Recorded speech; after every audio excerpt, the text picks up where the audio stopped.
ये आकाशवाणी है। प्रस्तुत है कार्यक्रम सुर्खियों में। इसके अंतर्गत सुनिए जीएसटी परिषद के महत्व पर चर्चा। इसमें भाग ले रहे हैं आर्थिक विश्लेषक संतोष तिवारी और आकाशवाणी संवाददाता कमल कुमार प्रजापति। जीएसटी काउंसिल की 47वीं बैठक आज चंडीगढ़ में शुरू हो चुकी है और वित्त मंत्री निर्मला सीतारमण 2 दिन की इस बैठक की अध्यक्षता कर रही हैं। जीएसटी परिषद की इस बैठक में वित्त राज्य मंत्री सहित राज्यों के और केंद्र शासित प्रदेशों के वित्त मंत्री भाग ले रहे हैं। इसमें केंद्र और राज्य सरकारों के वरिष्ठ अधिकारी भी शामिल हैं।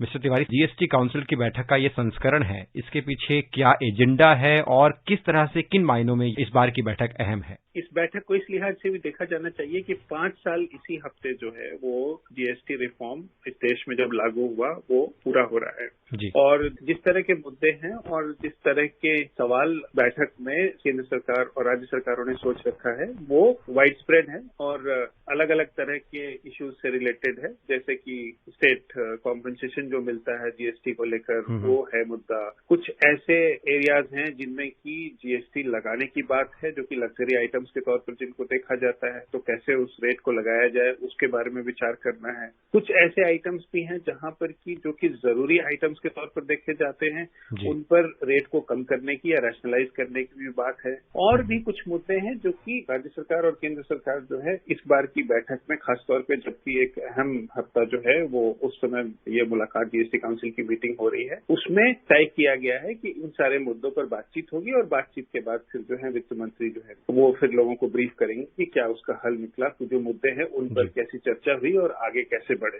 तो इसलिए कि इस बार वाइड स्प्रेड मुद्दे हैं और अलग अलग तरह के रिफॉर्म, बहुत सारी ऐसी चीजें हैं जैसे गोल्ड एंड डायमंड है जो एक राज्य से दूसरे राज्य में जब ये जाते हैं तो किस तरह से इनके टैक्सेशन का एडमिनिस्ट्रेशन हो, ये सारे मुद्दे जो है वो भी है मीटिंग में शामिल, इन पर की चर्चा होने की संभावना है। आपने रेवेन्यू कंपनसेशन की बात की, तो पिछले साल लखनऊ में जीएसटी परिषद की जो 45वीं बैठक हुई थी उसके बाद केंद्रीय वित्त मंत्री निर्मला सीतारमण ने कहा था कि राज्यों को राजस्व की कमी के लिए मुआवजे का भुगतान करने की जो ये व्यवस्था है अगले साल जून में, यानी इस बार से ही ये समाप्त हो जाएगी। 2017 में जब से हमने देखा कि जीएसटी की व्यवस्था लागू हुई है उसके बाद से 5 साल के लिए केंद्र सरकार की ओर से राज्यों के लिए रेवेन्यू कंपनसेशन का प्रावधान किया गया था और इस बैठक में माना जा रहा है कि कुछ राज्य जो क्षतिपूर्ति का जो ये मुआवजा है इस व्यवस्था को आगे और बरकरार रखने की मांग कर सकते हैं। तो हम आपसे रेवेन्यू कंपनसेशन के इस मसले को थोड़ा समझना चाहेंगे और ये भी जानना चाहेंगे कि इससे केंद्र सरकार पर क्या अतिरिक्त भार होता है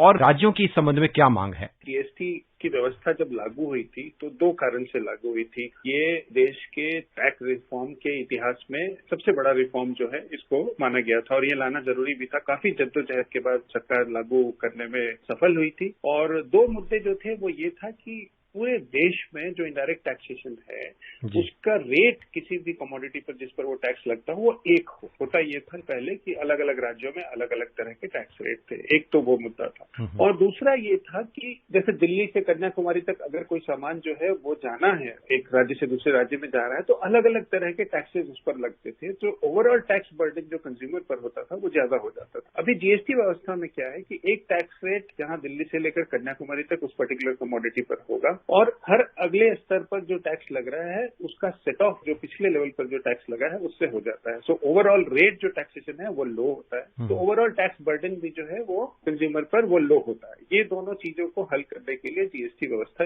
आई थी। जब जीएसटी की नई व्यवस्था आई और जीएसटी के अपने टैक्स रेट्स हैं उसमें जाहिर तौर पर अलग अलग राज्यों को अलग अलग कमोडिटीज पर रेवेन्यू लॉस, अगर आप कहें तो रेवेन्यू लॉस कहा जा सकता है, वो हुआ क्योंकि जितनी आमदनी उस रेट पर होती थी उतनी आमदनी नहीं है अगर। और जीएसटी व्यवस्था आने के बाद अगर कुछ राज्य ऐसे हैं जिन लोगों को रेवेन्यू लॉस हुआ, यानी जितना इनडायरेक्ट टैक्सेस से इनको कर उगाही होती थी उससे अगर कम हो रहा है तो केंद्र सरकार ने एक फॉर्मूला बनाया था कि वो कॉम्पेंसेशन जो है वो दिया जाएगा। जैसा आपने कहा कि जून में वो कॉम्पेंसेशन फॉर्मूला या कॉम्पेंसेशन जो है वो खत्म हो रहा है और जाहिर तौर पर अब जीएसटी की व्यवस्था 5 साल के बाद मोटे तौर पर एक स्टेबलाइज्ड व्यवस्था जो है वो बन गई है। अब उसमें जो भी चेंजेस होने हैं वो एडमिनिस्ट्रेटिव रिफॉर्म्स हैं, रेट के रिफॉर्म्स हैं, वो एक वर्क इन प्रोग्रेस है जो चलता रहेगा। तो ये कॉम्पेंसेशन जो सेंट्रल गवर्नमेंट के से स्टेट्स को मिलता था उसको कंटिन्यू रखा जाए या नहीं रखा जाए, वो है। जहां तक अभी की व्यवस्था है, राज्यों को अगर पैसे की जरूरत है तो बहुत सारे ऐसे मीडियम हैं जो केंद्र सरकार ने दिए हुए हैं जहां पर से कि वो लोन लेकर या बोरो करके या किसी भी तरह से पैसे जो है वो ले सकते हैं। कोविड का प्रेशर जो है वो भी अब खत्म हो गया है। राज्यों में भी अगर आप देखेंगे तो ग्रोथ और बाकी जो बिजनेस और वो सारी चीजें जो है वो वापस आ रही है। तो केंद्र सरकार का मानना ये है कि अब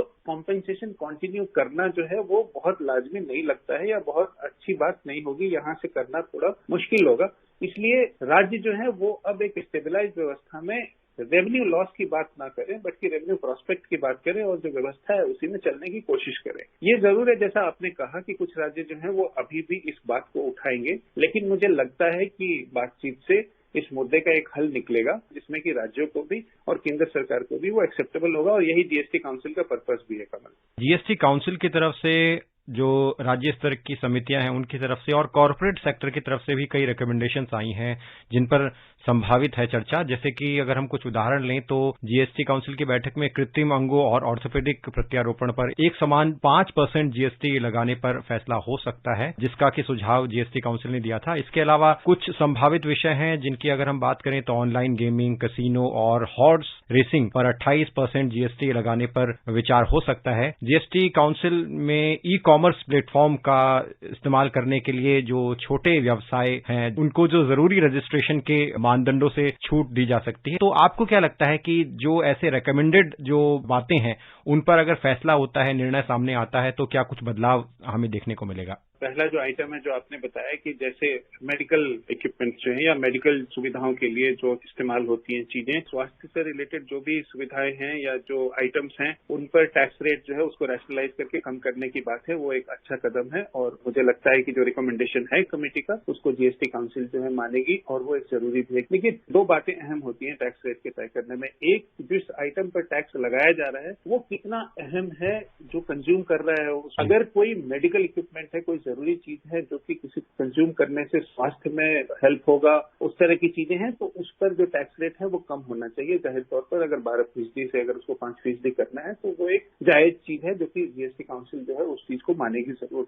दूसरी तरफ जब आप बात करते हैं ऑनलाइन गेमिंग की, कैसीनो की या हॉर्स रेसिंग की, जिस पर की जो कि एक आइटम है इस बार और जिस पर की कमेटी ने रिकमेंडेशन भी किया, तो ये सब लग्जरी आइटम्स, इस पर जो कंज्यूम करते हैं वो हाईएस्ट रेट जो है उसको पे करेंगे क्योंकि ये जीवन की आवश्यकता नहीं है, ये लग्जरी आइटम है। तो उस पर जो है 28% टैक्स लगाने की बात है। तो जाहिर तौर पर जीएसटी काउंसिल इस बात पर विचार कर रही है जो कि रिकमेंडेशन है उसकी कमेटी की कि हाईएस्ट रेट जो है वो 28% का 28% वो लगाया जाए। तो इसमें भी कहीं किसी को कोई दो राय नहीं होनी चाहिए क्योंकि इसमें दो फायदे हैं। एक तो ये है कि हाईएस्ट रेट पर टैक्सेशन लगने से जो टैक्स प्रिंसिपल है वो एस्टैब्लिश होता है और दूसरी तरफ ये है कि जो लोग इन चीजों को करना वो लेजिटिमाइज वे में ये चीजें जो है वो हो भी पाएंगे, वो चल भी पाएंगी। तो हाईएस्ट रेट लगाकर इसको एक जीएसटी जो नेट है या जीएसटी एम्बिट है उसमें लाना जो है वो एक सही फैसला है। दूसरी बात जो आपने कही कि जो ई फाइलिंग वगैरह जो है जो छोटे जो बिजनेसमैन है उन लोगों के लिए, देखिए जो डिजिटाइजेशन है और ई फाइलिंग और ई वे बिलिंग बोल लीजिए या जैसे ई वे बिलिंग करने की बात है जो गोल्ड डायमंड एक्सेट्रा इन सब का जो ट्रेड होता है उस पर, ये सारे एडमिनिस्ट्रेटिव रिफॉर्म्स हैं जिसके दो मायने हैं। एक तो है कि अगर फाइलिंग और ये सारी चीजें जो है वो छोटे व्यापारियों को अगर बहुत ज्यादा तंग कर रही है, दिक्कत कर रहा है, तो जीएसटी एडमिनिस्ट्रेशन वो हर चीज करने को तैयार होगी जिससे कि सहूलियत जो है वो छोटे व्यापारी या छोटे बिजनेसमैन जो है उनको मिले। बट बेसिक मिनिमम रखकर उनको उनका जो काम करना जो है और जीएसटी से को कॉम्प्लाई करना जो है उसको आसान बनाने के लिए जरूर ये काम किया जाएगा। लेकिन दूसरी तौर पर जहां पर की ट्रेड है या जो भी व्यापार हो रहा है, जैसे गोल्ड है, डायमंड है या इन सब चीजों में बड़ा व्यापार हो रहा है, लेकिन वहां पर कोई ई रजिस्ट्रेशन नहीं यानी डिजिटल कोई ट्रेल नहीं, तो वहां पर ई इनवॉइसिंग या ई ट्रेडिंग वो सारी चीजें जो है, ई बिलिंग वो सारी चीजें इंट्रोड्यूस करके उन सारी चीजों को जीएसटी नेट में या जीएसटी एम्बिट में लाने की भी कवायद होगी। तो दोनों जो मुद्दे हैं जो है वो इस मीटिंग में डिस्कस होने की संभावना है। बिल्कुल। तो 2 दिन की इस बैठक के बाद हमें इंतजार रहेगा प्रेस कॉन्फ्रेंस का जिसमें जो नतीजे होंगे उनकी डिटेल्स हमें मिलेंगी। मिस्टर तिवारी, आप कार्यक्रम में जुड़े और विषय पर विश्लेषण दिया। हमसे जुड़ने के लिए आपका बहुत बहुत धन्यवाद। धन्यवाद।